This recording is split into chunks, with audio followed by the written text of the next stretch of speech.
Hola, muy buenos días, ¿cómo están? Me da muchísimo gusto saludarles, recibirles en este domingo tempranero para México y en esta tardecita para España. Me da muchísimo gusto recibirles aquí en su sección de psicoanálisis y literatura de nuestro querido Juan Carlos Canales. ¿Cómo estás, Juan Carlos? Y bienvenido, Bien, querida muy Belén. bien. ¿Cómo ¿Ustedes estás? qué tal? Muy bien, muchas gracias. Gracias por estar aquí. Es un placer pasar la tarde española con vosotros. Ay, pues muchas gracias. Y para nosotros, la mañana del domingo. Y pues yo también agradecida para las personas que nos están acompañando dentro de la transmisión de Facebook. Seguramente, bueno, los que están ahorita y los que se incorporarán después, pero gracias por estar acá, gracias por estar interesados en las lecturas, porque pues por ahí tuvimos algún mensaje diciéndonos dónde se conseguían los libros. Pati Díaz, un gusto estarte teniendo por acá acompañándonos y a todos los que nos acompañan. Y pues bueno, vamos a hablar de La llave de Tanizaki Junichiro y La escopeta de caza de Yasushi Inoue. Me cuestan trabajo los nombres, así es que si los dije mal, me disculpo, pero bueno, para mí una gran experiencia, comentábamos antes de entrar, que la lectura, pero inclusive los libros mismos. Y pues la pregunta del millón de dólares, mi queridísimo Juan Carlos. A ver, platícanos por qué. No, a ver, yo más bien quisiera que ustedes me platicaran a mí, a ver, ¿qué les provocó antes de teorizar, antes, digamos, yo tengo una posición que voy a teorizar sobre las novelas, pero me gustaría primero, a ver, que ustedes me dijeran qué les provocó la lectura de estas dos novelas, ¿no? ¿Qué nos provocó? Pues no sé qué. Mira, me he provocado tantas cosas que creo que tendría que dosificarlas. Lo primero que me ha provocado es el juego de lo velado, el juego de los triángulos, y sobre todo el lenguaje, que esta vez no es lo dicho, sino lo que escribo. Y lo que dejo escrito es lo que diría Lacan, el saber no sabido. Lo sé, pero hago que no lo sé. Ah, exacto, a ver, y eso, a ver, eso, ¿cómo se llama el psicoanálisis? A ver, es que es una palabra, a mí me Lo sé, encanta pero la aún palabra, así. no porque sea teórica, a ver, sé, pero hago como que no sé. ¿Eso qué es? Lo sé, pero aún así, tengo la Exactamente. perversión. A ver, es la perversión, pero una dimensión de la perversión que es fascinante, que es la desmentida. Eso es la desmentida. A ver, hago como sé, pero hago como que no sé. Un ejemplo, es decir, sé que no hay que pasarse los saltos, pero ay, no sabía que había que detenerse en el rojo, ¿no? Entonces, digamos, me parece que en efecto es un maravilloso juego perverso donde, bueno, decía Lacan que en la perversión está la provocación de la angustia del otro.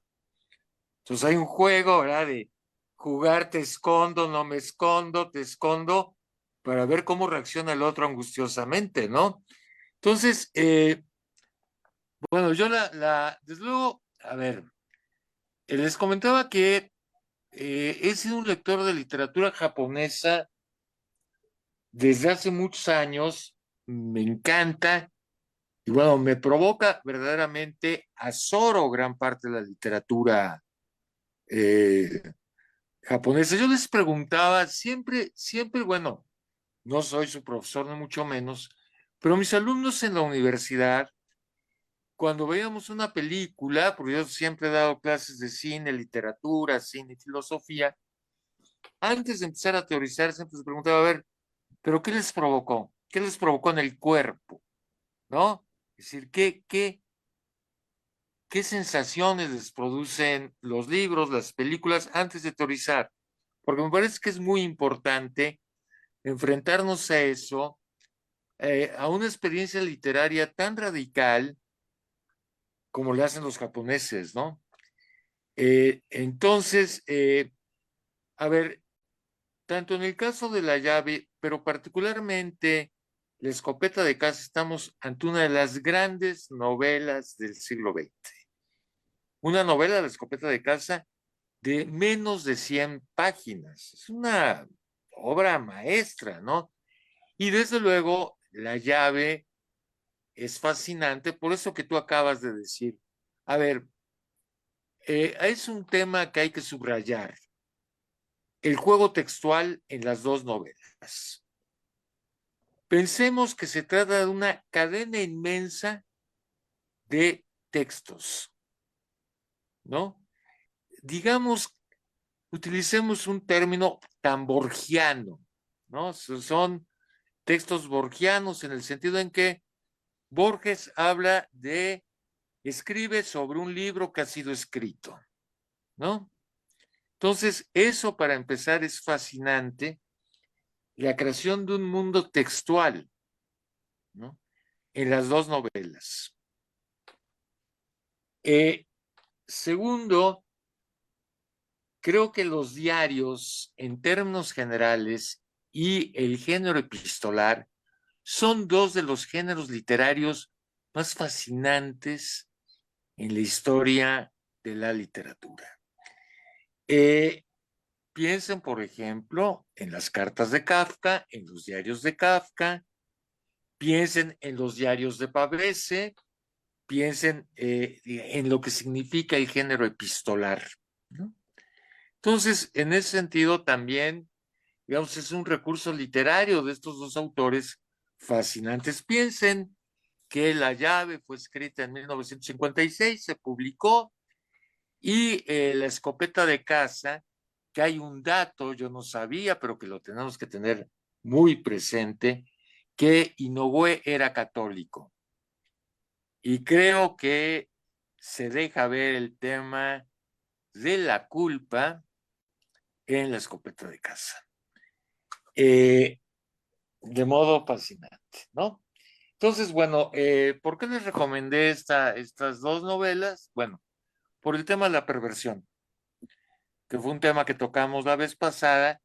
Entonces, un poco yo también de provocador, dije, quieren ver lo que es la perversión y bueno, vamos a entrarle a dos novelas que a mí me parecen fascinantes, ¿no? Bueno, yo debo decir, em, respecto de tu pregunta, eh, en el sentido de qué sintieron cuando las leyeron, me parece que en mi caso particular me sentí atrapada por las dos y creo que eso es lo que te puede, o sea, cuando una novela puede lograr atraparte, meterte en la trama y entonces comenzar a sentir todo lo que ocurre alrededor de ella, pues entonces te encuentras frente a una joya extraordinaria, ¿no? Em, Sí debo de reconocer, como tú lo dices, que el tema de la escopeta de caza fue mucho más para mí, a pesar de ser una novela pequeña, pero es una novela con muchísima fuerza, ¿no? Que parte de este, pues simple poema que se va a una reunión Claro, es en fácil. la que, bueno, pues yo estoy porque pues para que no nos vemos y entonces que quiere que yo escriba un poema. Y entonces ahí hasta inclusive esta frustración de, bueno, nadie dijo nada, igual y ni lo leyeron, no les interesó porque no tenía que ver nada con la casa. Y lo que produce a partir de ello es una joya maravillosa en la que no puede, o sea, yo no pude dejar de sumirme ahí, de atraparme en pues todo esto que se manifestó a partir del juego que se propone, ¿no? Este juego en el que pasa todo, pero no pasa nada, pero lo que se está escribiendo efervece y entonces muestra una serie de cosas increíbles en los dos casos, ¿no? En el caso de la llave, pues este juego en el que yo te la dejo ahí, pero te dejo la llave ahí tirada para que entonces tú a lo mejor ves, pero yo nunca vería nada de lo que escribe mi marido, pero y entonces sí, pero no, y entonces todas esas formas en las que yo quiero, pero no está, pero sí es, ¿no? Y que se va develando poco a poco. O sea, es como misterioso, pero no es. No sé, es verdaderamente increíble.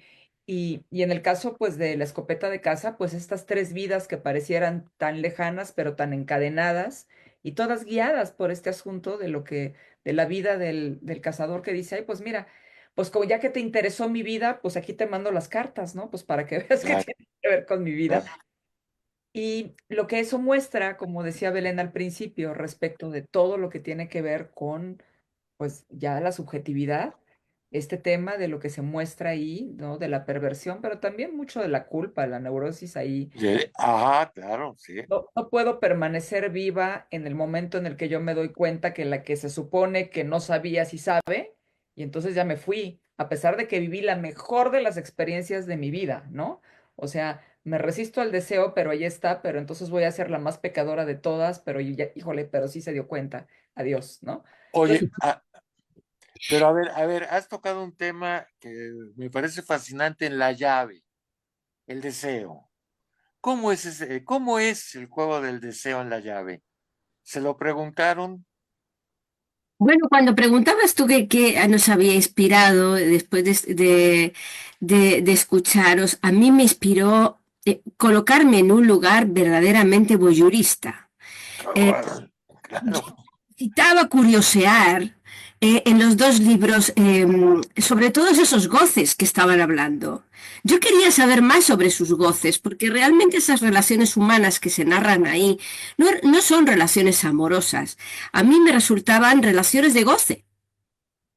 Y yo quería saber cómo gozaban esos personajes, y eso es lo que me enganchó hasta el final.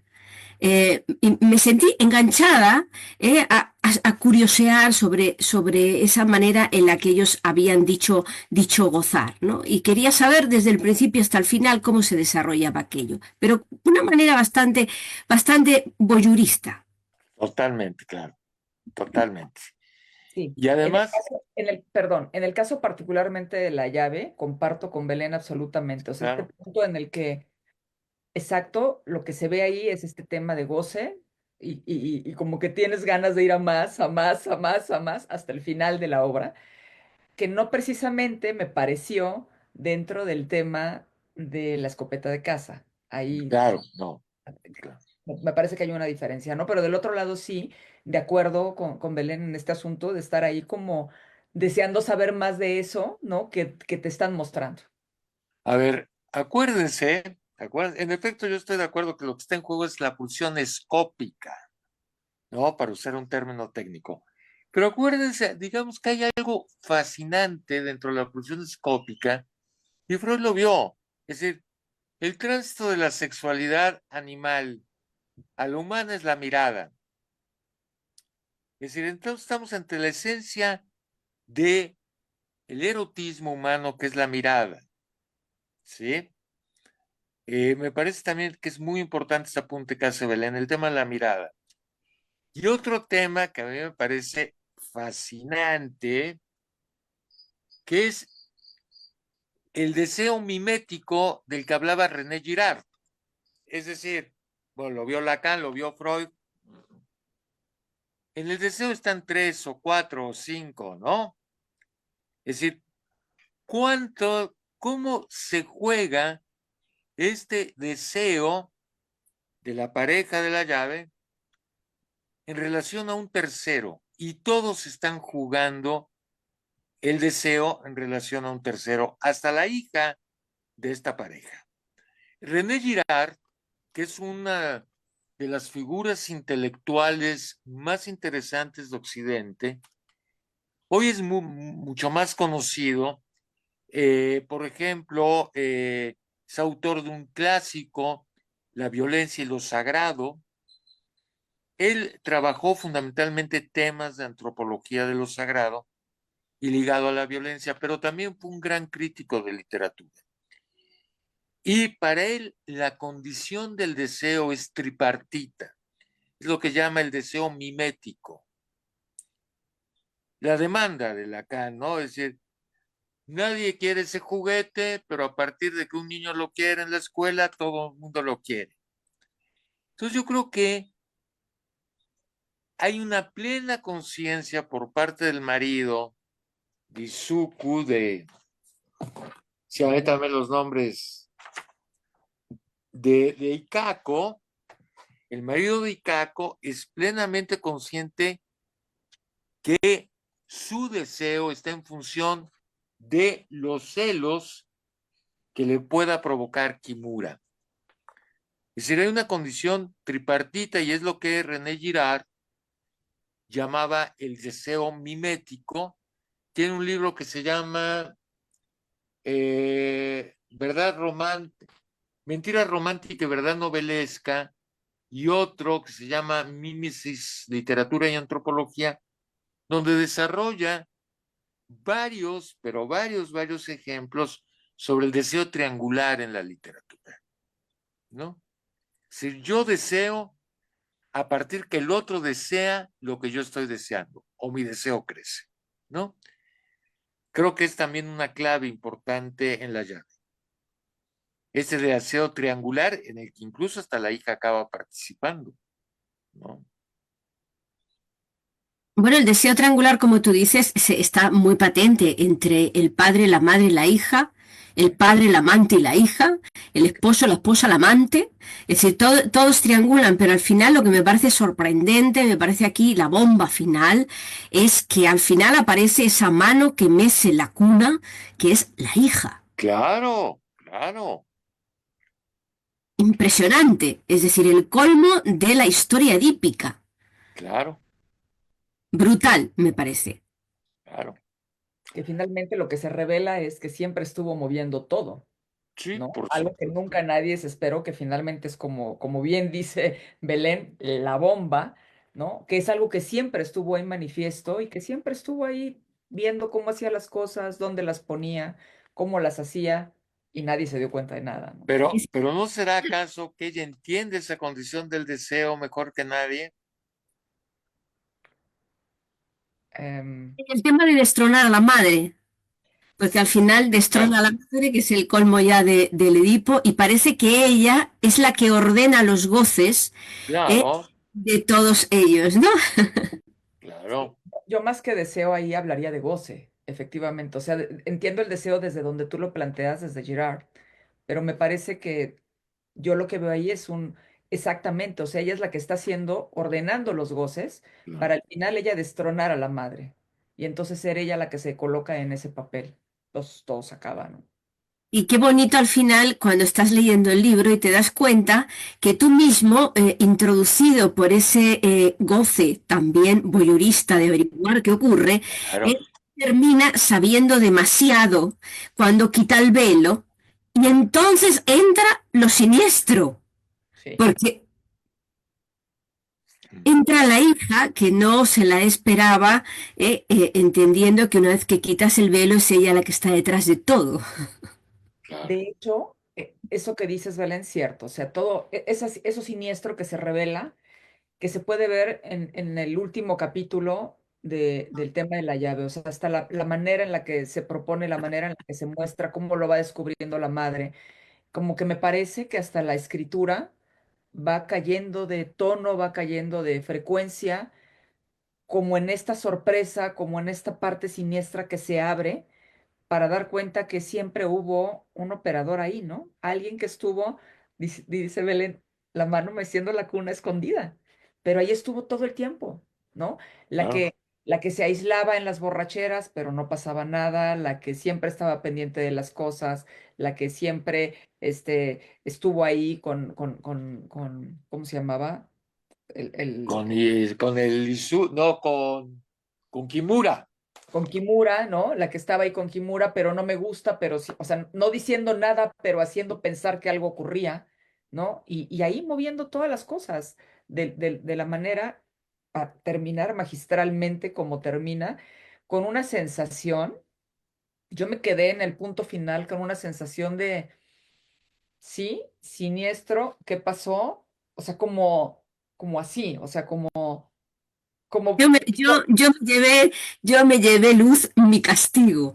Me llevé mi castigo por voyurista porque al saber demasiado sobre el goce de los personajes, resulta que me quedé con un sentimiento muy extraño y muy insoportable por saber en exceso.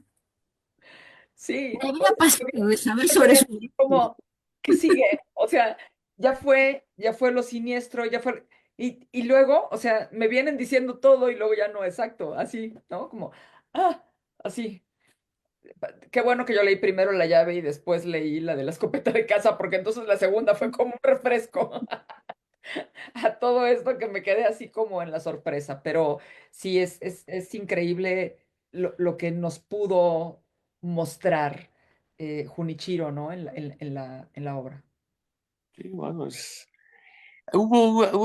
hace un par de años, un grupo de feministas, una feminista, creo que española, le criticó a Vargas Llosa, particularmente una novela que también está en juego la perversión y que un día podemos leer, que es El elogio de la madrastra de Vargas Llosa, que es una de sus grandes novelas.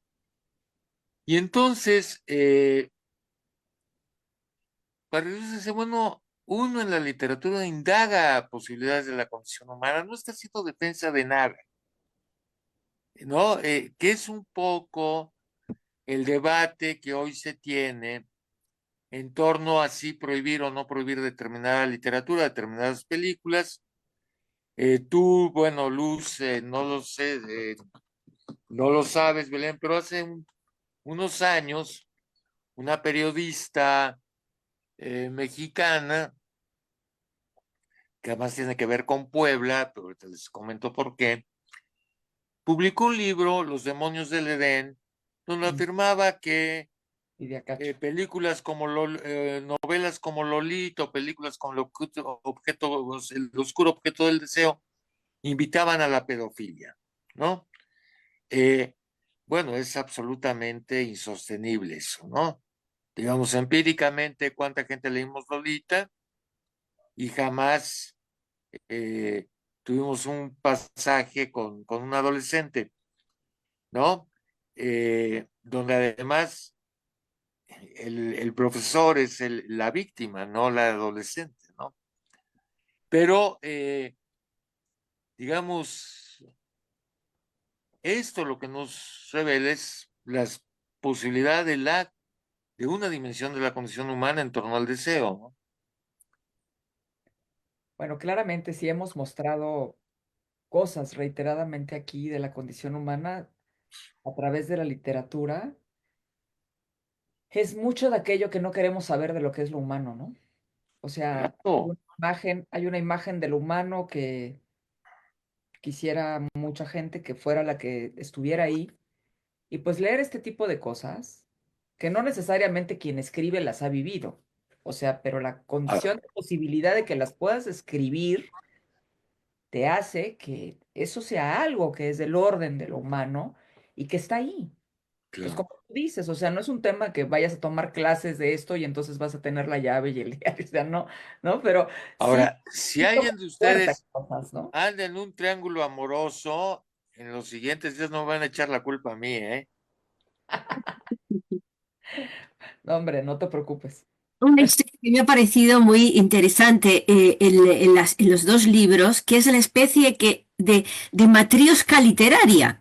Es decir, que al final resulta que estamos leyendo una novela, pero leemos más cosas, es decir, leemos las cartas, leemos los diarios, ¿no? Y qué maravilla por parte de los dos autores nos llevan a ese juego del lenguaje desde otros lugares que no es simplemente la palabra escuchada. Porque el diario se supone que es algo que queda como una sentencia. Bueno, luego jugamos con la llave, no jugamos con la llave, con que se ha leído, con que no se ha leído, pero en el fondo controlamos al que lee, porque el que lee no nos puede decir que lo ha leído, el que lee no nos puede contestar, es decir, juramos a controlar aquello. También el de las cartas, porque son post-mortem, con lo cual evidentemente no se pueden contestar esas cartas, porque no está la persona ya. De alguna manera se somete con la palabra, se controla al lector del diario y al lector de las cartas, ¿no? Y me gusta ese juego de matrioscas, de meter otras formas de comunicarnos con la escritura dentro de la propia novela que escribe el escritor. Claro. Octavio Paz decía una cosa muy interesante, que la literatura en el siglo XX había dejado de imitar la realidad para imitar otros textos, ¿no? Es decir, si estas matrosas, un texto dentro de otro texto, dentro de otro texto, ¿no? Que finalmente es clave en todo el siglo XX. Eso es, digamos, lo que se llama la intertextualidad, ¿no? Si remitirnos a un texto y otro texto y otro texto, es lo que hacía Borges magistralmente, pero no el único, ¿no? Bueno, el propio Quijote ya está este juego de referirse a alguien más que está escribiendo el Quijote, ¿no? Si Cervantes, de alguna manera, es el padre de la intertextualidad en Occidente, ¿no?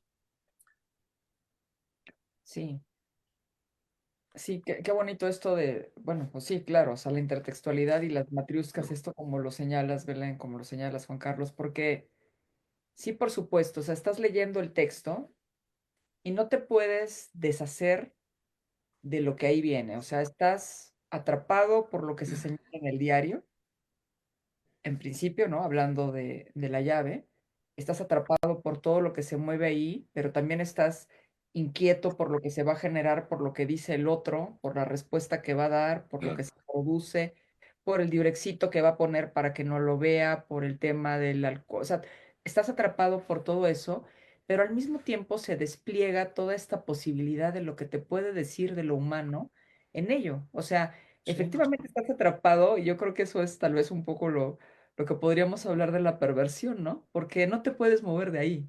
O sea, Claro, el que está angustiado eres ante tú, el otro es uno, ¿no? exactamente. O sea, eres tú el que está angustiado No. de lo que está ocurriendo, como si tú estuvieras, lo voy a decir yo, como si yo estuviera apenada de estar leyendo lo que dice, o sea, como si yo fuera la que verdaderamente fuera a ser descubierta por estar leyendo los diarios de todos, como si yo estuviera afuera teniendo la llave de ambos, intentando hacer lo que se supone que está prohibido para ellos, ¿no? Entonces, está eso, está ese juego, y al mismo tiempo está lo que te muestra del otro lado, que tiene que ver ya con ellos, con qué, a dónde lo están dirigiendo, por qué lo están dirigiendo y aquello que se esboza a partir de esas direcciones, ¿no? Que eso pues ya, bueno, pues cosas que nosotros pondríamos si quisiéramos hacer una psicología de los personajes, que claramente no es posible, pero lo que sí es posible es dar cuenta de eso, que los seres humanos sí tenemos en nuestra posibilidad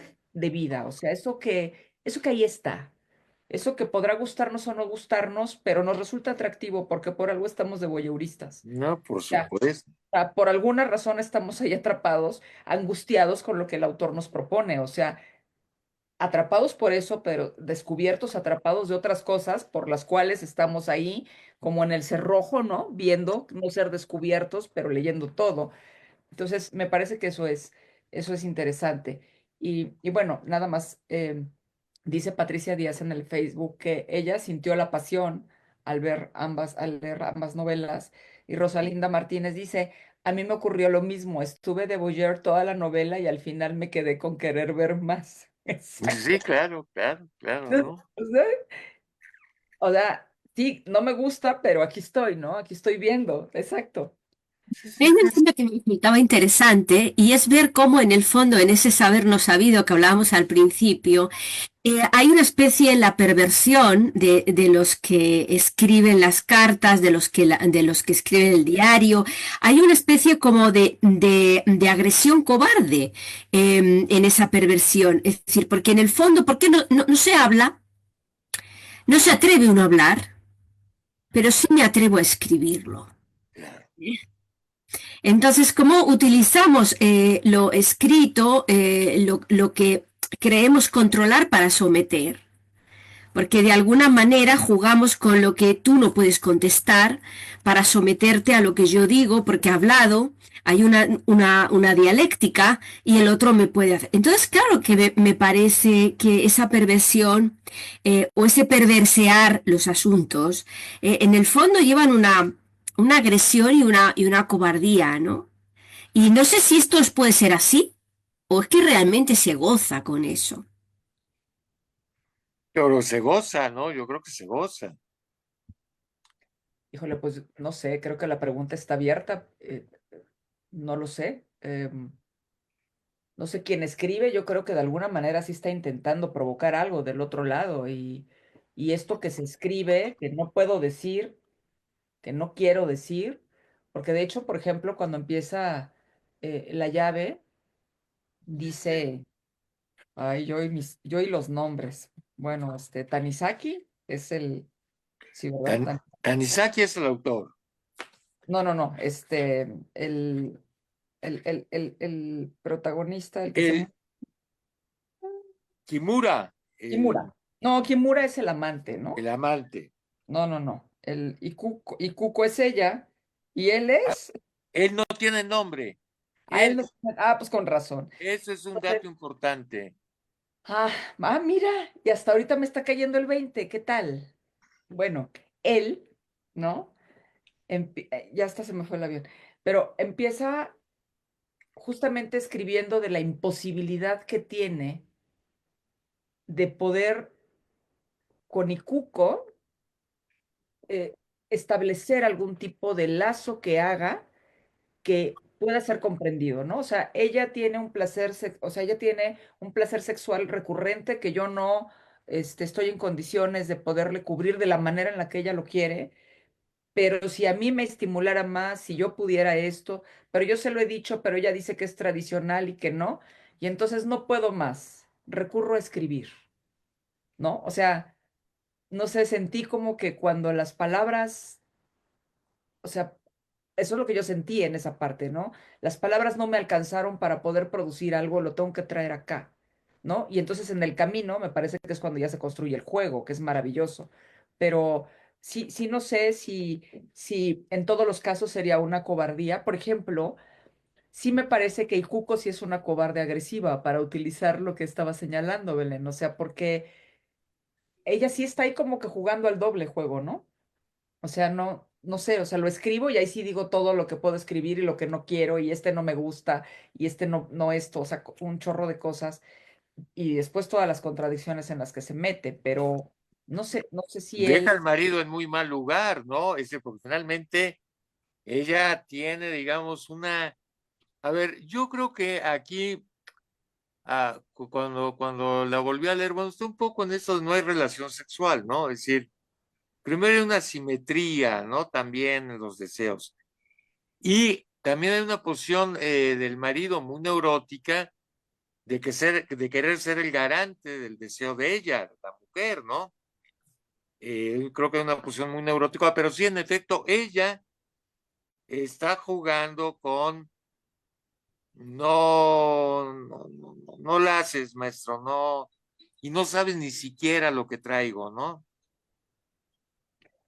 sí, a eso me refería, o sea, Sí, a que ahí sí. sí me parece que está como agresivo, pero si me voy al tema del otro lado, al de la escopeta de caza, no sé si las cartas pudieran tener la misma dirección que señalas, Belén, con los diarios, porque es un tema que me parece diferente, ¿no? O sea, es escribo esto porque esto es lo único que puede enterarse de que yo lo estoy viviendo. Nadie más podrá enterarse de esto, ¿no? Y entonces aquí lo dejo, pero ya me voy. No sé, no sé si tenga el mismo efecto, no sé cómo lo vean.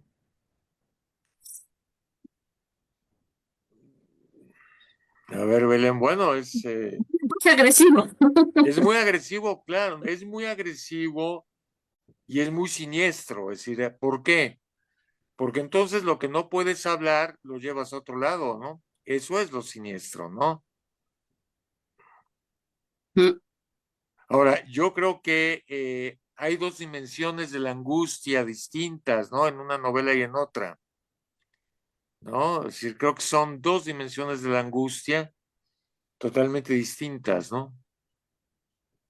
A ver, porque en último caso, a ver, yo creo que en la llave sí hay una dimensión absolutamente perversa ligada al goce, ¿no? En la escopeta de caza, ahí la angustia te juega a otro lugar, ¿no? Juega otra cosa. Mm. Y es curioso cómo termina el diario de ella, termina quemado por su hija. Sí, claro, Te borro. claro. Uf, fíjate, ay, qué fuerte, no, no lo había visto, claro. Sí, claro. Borro lo que tengo de ti, ¿verdad? Sí, es cierto. Sí, o sea, tú te quedas completamente desplazada. Se acabó esto que decías del Edipo, ¿no? O sea, bye. Adiós. Destronada totalmente. Destronada. Sin un lugar, ¿no? Así es. Mira. Dice Rosalinda Martínez que en la página 218 dice que su nombre está en la tarjeta Utsugi Tokusuke. Ah, mira. Ajá. Y dice Patricia Díaz, estoy leyendo de que en Saburo Oe, el grito silencioso, donde el Oh, papel del whisky es también como en la llave, la mano que quita el velo de lo que la llave esconde. sí, Ambos autores usan la bebida de forma similar. sí. Qué interesante. Hay otro tema que me gustaría provocar un poco, a ver vosotros cómo lo habéis visto. Es el tema de la muerte, que juega papeles importantes en las dos obras. Claro, claro, claro. Es como si la muerte pusiera orden en el caos, ¿no? O permitiera de alguna manera que por su presencia algo se ordene. Mira, no lo había pensado, pero es cierto, ¿no? Es cierto. Pero también son dos formas de muerte distintas, ¿no? Es decir, la mujer de la escopeta de la casa muere en la culpa, en la angustia. En la llave muere porque, bueno, el tipo se quería meter 4 Viagras al día, ¿no? Un Y poco. alcohol, y alcohol, y Ya, quería, sí, claro, sí, sí, sí, sí. bueno, todos están en el goce, claro, están en la destrucción, ¿no?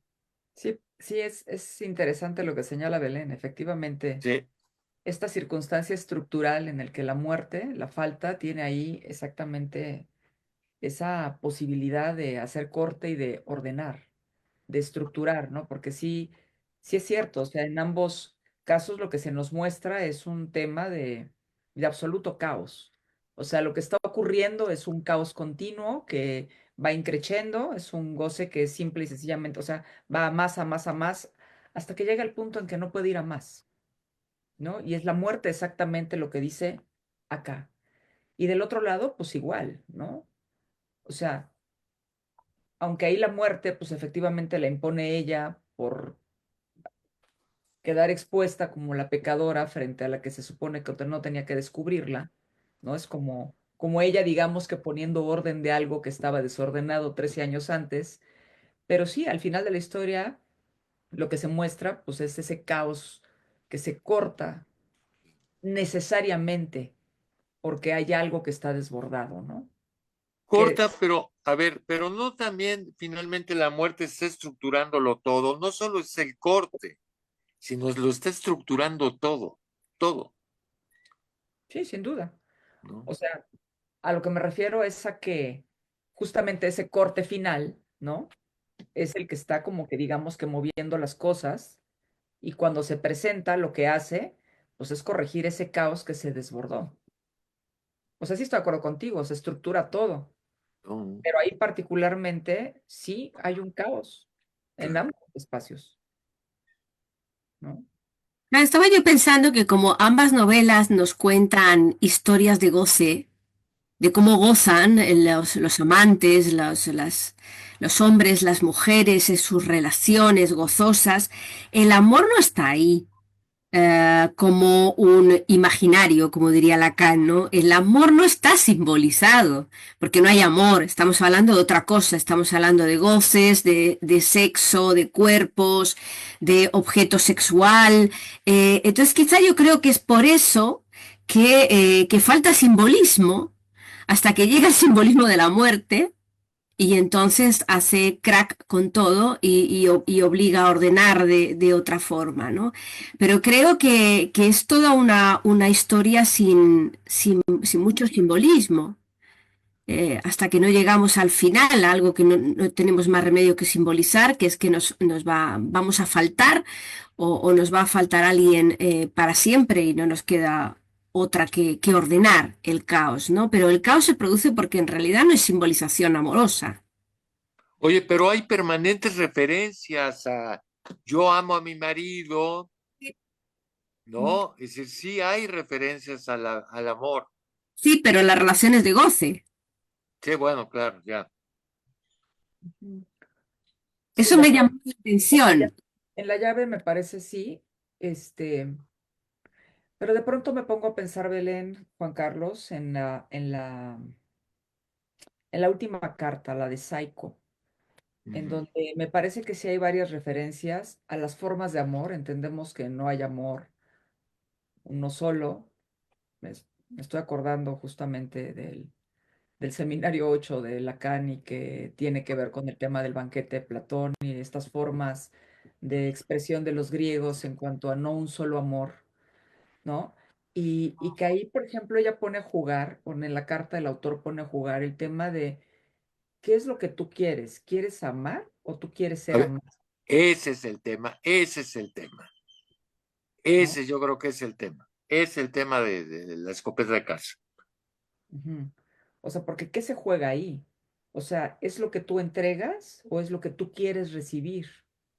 ¿Y qué es entonces pues, las preguntas que pudieran surgir? Pues estas denominaciones del amor, o sea, ¿qué es? ¿En dónde lo tienes? ¿No? O sea, los griegos sí le dieron una clasificación, digamos que diversa a muchas formas de amor, ¿no?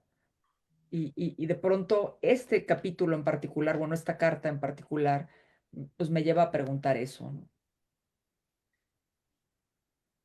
Muy interesante lo que planteas, Luz, muy interesante. Si tenemos en cuenta después el juicio que la hija realiza sobre el concepto de amor que le va a traspasar la madre. Sí, claro. Entonces, pues bueno, me parece que esto también ahí queda, ¿no? O sea, ahí queda, pues puesto también para cuestionarnos respecto de, pues de lo que sea, ¿no? Dice al final, recibo el castigo merecido por una mujer que incapaz de limitarse a amar, intentó hacer suya la felicidad de ser amada, ¿no? O sea, es esto que estábamos mencionando ahorita. Oye, y también Luz dice, bueno, y pese a todo, he sido feliz. Es Psycho, en una parte, es decir, pese a todo, he sido feliz. Es el último párrafo, de hecho. Dice, déjame decirte una vez más antes de concluir que estos 13 años resultan para mí tan nebulosos como un sueño. Con todo, he conocido la felicidad gracias a tu inmenso amor, más que nadie en este mundo. Ah, Porque ella de lo que habla también en algún momento de la carta es que él tiene la capacidad de mostrar el amor, aunque sale esta beta perversa por el marido aquel que ella no perdonó, ¿no? Porque la traiciona, ¿no? Y que es criticada inclusive por la madre porque le dice, perdonaste poco.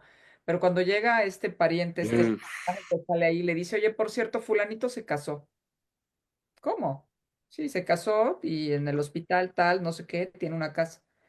Y entonces, mientras el amante de 13 años, que es su felicidad, da la vida por ella y está ahí, ofrendándose todo el tiempo en ello, ella dice, hay un momento, no lo tengo ahorita marcado, pero dice algo así como que qué pena que tú dando todo esto por mí y yo pensando en aquel que se casó, ¿no? sí, sí, sí, sí, sí. Parece que el vínculo con el marido no se rompe, ¿no? Bueno, al final es la herida narcisista, ¿no? ¿Qué Pues tiene la otra que no tuve yo? sí, porque hace además el recorrido del tiempo en el que, todo el tiempo que pasó que él nunca se casó. Y efectivamente, cómo esa herida narcisista ahí se muestra, porque entonces alguien que nunca le generó ningún tipo de problema al respecto en su vida, que fue criticada, que pasó todo, y resulta que tiene un espacio en el momento en el que se casa, ¿no? Pues sí, este, Es muy pues bonito el final que habéis leído, que no lo recordaba yo de memoria, sobre la felicidad, porque al final esta discusión que manteníamos sobre, bueno, el amor, el goce, bueno, pues al final ella reconoce que ha sido feliz con lo que tenía. La ferocidad de la hija me llevaba a plantear en el juicio que hace hacia su madre, donde realmente la condena, porque para la hija el juicio que la somete es condenar a su madre, en esa pregunta de qué es ser mujer, cómo la hija la rechaza. Y su madre, es interesante que habéis recordado que planteaba, he sido feliz. Y aun con todo y con eso, en el que ser mujer, su hija la sigue rechazando y no quiere esa respuesta. Sí, porque hay un tema donde dice la hija, con la sensación de haberme convertido a mi vez en un demonio, ¿no? O sea, como haciendo eso, o sea, eso que tú hiciste me ha convertido a mí en un demonio en el momento en el que yo estoy sabiendo todo esto, ¿no? Me parece que todo esto que pudimos leer acá, todo esto que está puesto aquí en juego,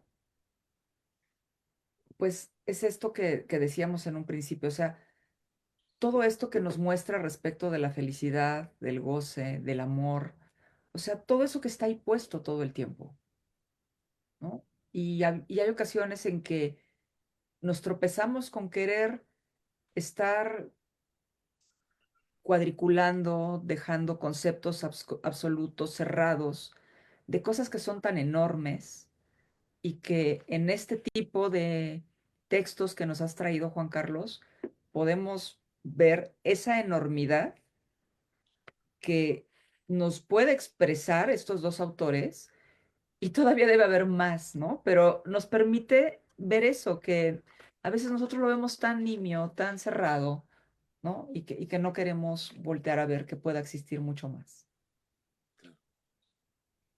¿no?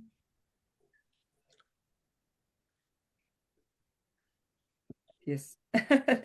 Te veo calladito, Juan Carlos. No, no, es que no, bueno, es que no queda azorado frente a estas obras, claro, porque es algo que está en nosotros, que está más cerca de lo que creemos, ¿no?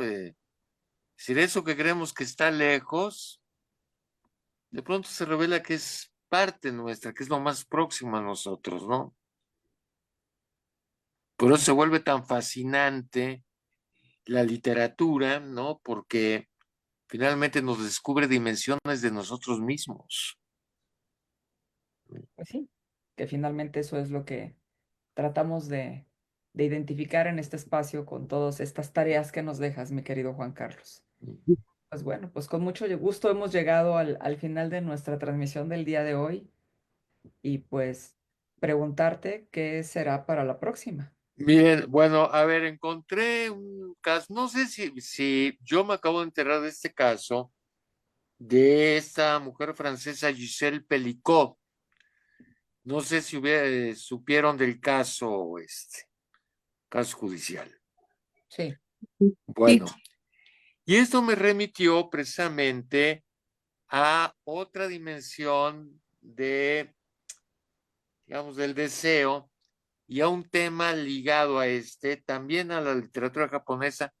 No los quiero volver ni pólogos, ni mucho menos, pero mira, bueno, me remitió a otra de las grandes novelas japonesas, que es La Casa de las Bellas Durmientes, de Kawabata. Y bueno, a ver, digamos un poco en esta preocupación del imaginario, la realidad, etcétera, ¿no? Si hay que prohibir lo imaginario, si no, todo este tema de la cancelación que estamos hoy viviendo, pero también les quería proponer que viéramos dos películas. Una es Hable con ella de Almodóvar, que seguramente la vieron prácticamente todos. ¿Tú la viste, Belén? Sí, No, es una gran película. Bueno, todo Almodóvar es fascinante, sí, ¿no? es fascinante. Y a ver, porque Almodóvar, como Buñuel, nos muestra las dos caras del deseo, ¿no? Es decir, eh, Y entonces, bueno, sí, el deseo puede tener una dimensión terrible, pero al mismo tiempo no podemos separarla de esa dimensión luminosa, ¿no? ¿Qué es lo que quisieran hacer, verdad? Los psicólogos, los psiquiatras. Quédate con tu lado bonito y tu lado malo. A ver, al goce, a ver, por ejemplo, bueno, pues sí, gracias al goce también podemos ser felices y también podemos tener grandes pasiones amorosas. Sin ese goce, sin ese caminito que tenemos con un lado la muerte, la pasión, ¿verdad? Porque lo entendieron la Edad Media, lo han entendido. Miren, ese es el tema. Finalmente Occidente ha intentado separar la muerte del amor, ¿no? Es decir, más bien ha intentado, más bien estigmatizar todo lo que tenga que ver con la muerte, con la sangre. Eso es el proceso civilizatorio para Norbert Elias, ¿no? Pero donde es inseparable la pulsión de vida y la pulsión de muerte, ¿no? O donde hay una sola pulsión, en un extremo la vida y en otro la muerte, bueno, los orientales lo han entendido muy bien, como también lo entendió Occidente en el amor-pasión, ¿sí? Eh, la Celestina, Tristán y Isolda, Romeo y Julieta, lo que está en juego es el amor y la muerte, pues, no, y eso es fascinante en la literatura japonesa, ese presente, por ejemplo, bueno, Kawabata tiene otra novela que se llama Lo Bello y lo Terrible. Es decir, esta misma dimensión de lo terrible y lo bello que es fundamental en el arte. Bueno, hay un libro de Trías, de Eugenio Trías, ¿no? Sobre lo bello y lo terrible. Está Hitchcock en el cine. Fíjate que ahora que hablabas de la mirada, me acordé de La mirada indiscreta de Hitchcock, ¿no? Que es una gran película sobre el lugar de la mirada en la construcción de los hechos, cómo miramos el mundo. Pero bueno, volviendo al tema, eh, me pareció fascinante que intentáramos articular ahora varios géneros. Que leamos a Kawabata, que es una de las grandes novelas, eh, que toquemos el caso de esta mujer Giselle Pelicot, que fue un caso jurídico, y que vayamos al cine a dos películas. Hable con ella, que es fascinante, es una película fascinante, bueno, como todo Almodóvar, a mí realmente Almodóvar me gusta mucho. Y hay otra película que se llama Retratando a la familia Friedman,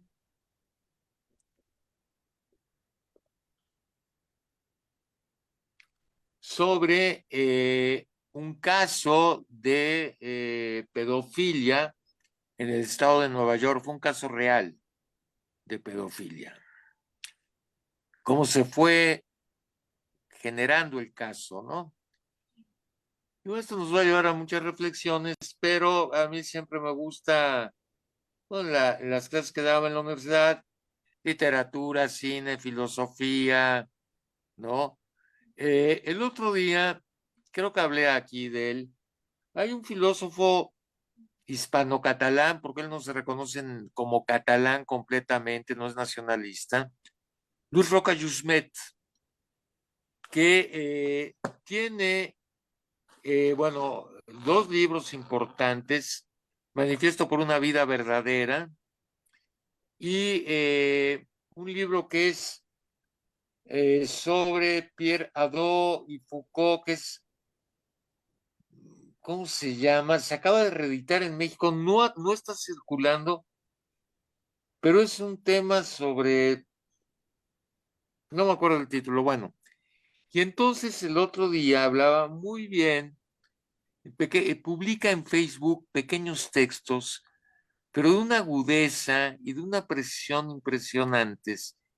Entonces hablaba, digamos, sobre las grandes dimensiones de la filosofía, la metafísica, la teoría del conocimiento, y finalmente, a partir de Nietzsche y Foucault, bueno, la filosofía como problematización histórica, ¿no? Yo es una posición que comparto enteramente, la idea de problematizar nuestro presente, que es una idea Foucaultiana, que es una idea nietzscheana también, y entonces hay que problematizar nuestro mundo, es decir, sin renunciar a la filosofía, sin renunciar a la literatura, bueno, ¿qué pasa en nuestro mundo? Y este caso de Giselle Pelicot me pareció interesantísimo y articularlo a la literatura, al cine, ¿no? Eh, y bueno, si quieren, podemos ver a Kawabata. Es difícil, yo tengo una edición muy vieja de La Casa de las Bellas Durmientes, ahorita estaba checando, está agotado, se reeditó en Alianza, pero por lo menos en México no se consigue. Hay que ver si en Amazon o eso, pero si no, sí se consigue en EPUB muy fácil, ¿no? Y desde luego, bueno, la Hable con ella debe estar en cualquier plataforma. No sé si retratando a la familia Friedman, yo tengo el disco y tengo el disco legal. Si tengo un disco legal, te voy a decir por qué, Belén, porque no entiendes esto de yo tengo el disco legal. Bueno, en México el pirataje es una de las prácticas más socorridas en todo, así en todo. Pero, paradójicamente, Belén, el cine de arte lo trafican los Zetas, para que veas la presencia del narco en México.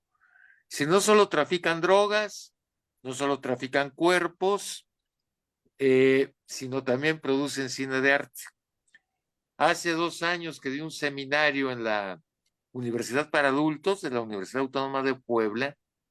Hubo gente que se escandalizó porque les dije, las películas que les traigo son piratas y son vendidas por los Zetas.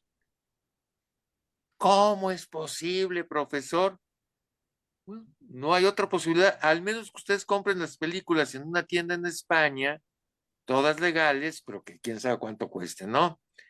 Entonces, hasta el cine de arte lo trasiegan los propios y les comento una noticia de Puebla. Puebla es una ciudad donde el crimen organizado no provoca conflictos como crimen organizado, pero ayer nos dejaron una camionetita con 5 cadáveres a la entrada de la Feria de Puebla que se va a inaugurar la semana que viene. Para que vean cómo está la cosa, tenemos al narco hasta en el cine de arte. Entonces, tengo la película, pero yo creo que se consigue en alguna plataforma retratando a la familia Friedman. ¿De Vamos a, acuerdo? vamos a intentarlo, sí. Ok, entonces vamos a leer La Casa de las Bellas Durmientes de Kawabata, Ajá, dos películas, Hable con ella de Almodóvar y El retratando a la familia Friedman, así es. y Y conocer busquen en la prensa a el Giselle caso de Giselle Pelicot, Ujú. Ujú, porque sí. es una Aquí es cosa, una noticia que ha estado ocupando los noticiarios todos los días. El juicio, el caso, la posterior. Y ha habido mucha repercusión de ese juicio, sí. ¿no? Y bueno, y Bueno, vamos a contrastarlo con la Casa de las Bellas Durmientes.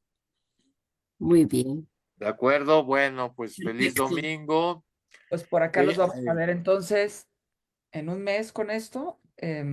Nada más, no quisiera dejar pasar algunos comentarios de los que nos acompañan en Facebook, de Patricia Díaz, refiriéndose a lo que habíamos dicho hace un momento, o es en ese momento cuando el objeto está perdido, que Shaiko se da cuenta que ella ha sido amada por el exmarido, que queremos amar o ser amados. Luego, am, tenía aquí otro comentario. Espérenme tantito, ahí voy.